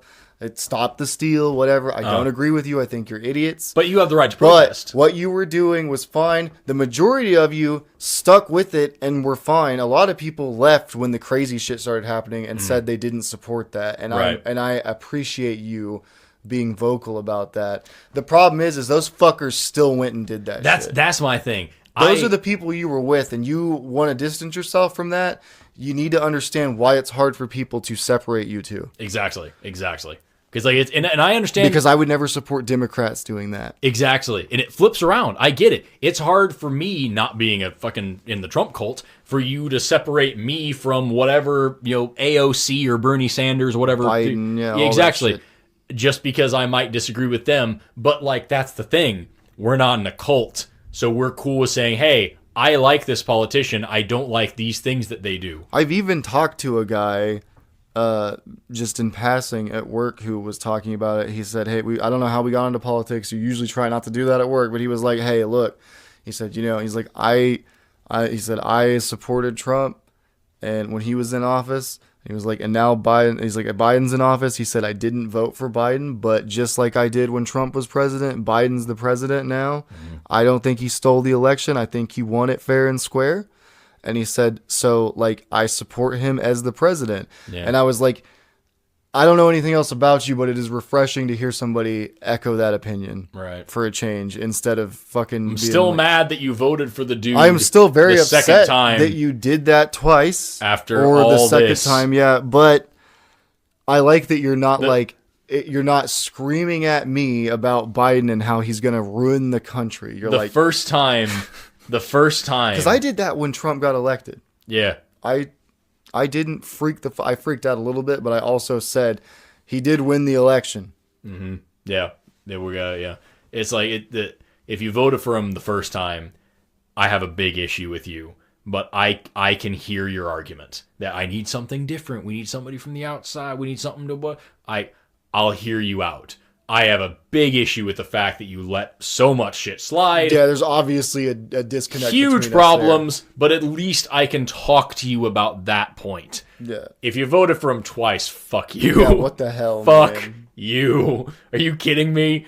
Good God. But at least the dude wasn't like, and we gotta storm the Capitol. At least he fucking accepts the way we do the presidential. You're right. The guy you're talking about, not Trump. The transfer of power. Yeah. No, Trump didn't. Trump is still mad. If Trump thinks of a way right now to get back in office, he'll do it. Yeah. If he thought he had enough people to go storm the Capitol and actually do it, he would. Problem is, military has a very specific job that they have to do when it comes to shit like that. Right. And they said, that was one of the things that was very interesting, was they said leading up to the whole thing, they were like, hey, look, we have no comment, but we're the military and we'll do what the military does. Yeah. Like, that's kind of how they played that whole thing. And that's how it should be, honestly. Yeah. That's how it should be. Anyway, we're coming up on time. I think we might actually be a little bit over, but I'm cool with it. This was a fun one. This was fun. I hope that we get more mad next time, because getting mad is fun. Leads to fun conversations. Well, it helps with the discomfort. And part of the frustration is not being able to bridge the gap, because we really do come from a place, I think both of us come from a place of wanting as many people to get along as possible. Oh, for sure.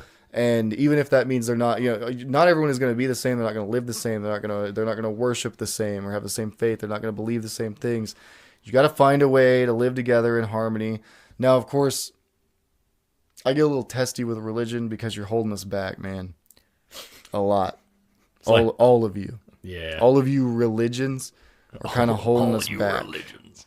And it's not to say I don't think you have a right to have your faith. You have every right. Because I think you do. I think you need to realize that you can't stop all of us from doing what we want to do. Really, really, really need to work on violating basic human rights because you read a book once. Yeah. Or didn't read that book. Or that more likely didn't read the book, but had somebody who claims they read the book told you what they say is in the book. That's usually what happens. When you read the book, you realize how fucking chill out dumb a little the book bit is. at the very least. Yeah. At the very least, people who have read the Bible, like really read it, usually aren't assholes anymore. I know the Bible better than most people who try to argue with me about it. Like, you should see my Bible. It is fucking dripping in different colors of highlighter. It's all the notes and the margins. His Bibles have as many like different annotations and highlights as like all 6 of my my grandmother's Bibles, because she used to sit and watch TV evangelists. Oh my god! But write it all down. I guarantee the notes have a slightly different slant. I know all the TV evangelists. I ought to. They dried up my college fund. We'll talk. You know what? Not guaranteeing this. I'm not committing to it. I'm not locking it down. But we should consider whether or not we want to make a whole episode about that. We could, yeah. It'll turn a lot of people off, but I think it's worth it. I think it'd be fun. I think a lot of people who already are into what we do are already on that spectrum. Yeah, and you know what? If you are religious, and I don't know if we're gonna make this episode. Like I said, I'm not committing to anything because I don't know if I'm gonna do this. But like, if we do, if we do this such an episode, prepare to be very offended and hear us out. Sorry, that's what I ask. It's just hear us out, be offended. I'm offended all the time. That's true. We don't have. We'll talk more about this. We got to end it. But like we gotta leave. But yeah, kill it. I'm gonna kill the feed. Cut the feed. Do we just cut it? Do we just end it? Hi, I'm Forrest. Why am I saying hi? Goodbye, I'm Forrest. Fuck. It's nice to see you all again. I love you. Goodbye. Have a great one, and we'll be back again. Thank you for tuning in to I'm Not Comfortable With This. I'm Forrest. Try to find me on Instagram. And that's Ben. Every time. Oh shit, I'm Ben. And I'm Ben. Have a good night. Goodbye.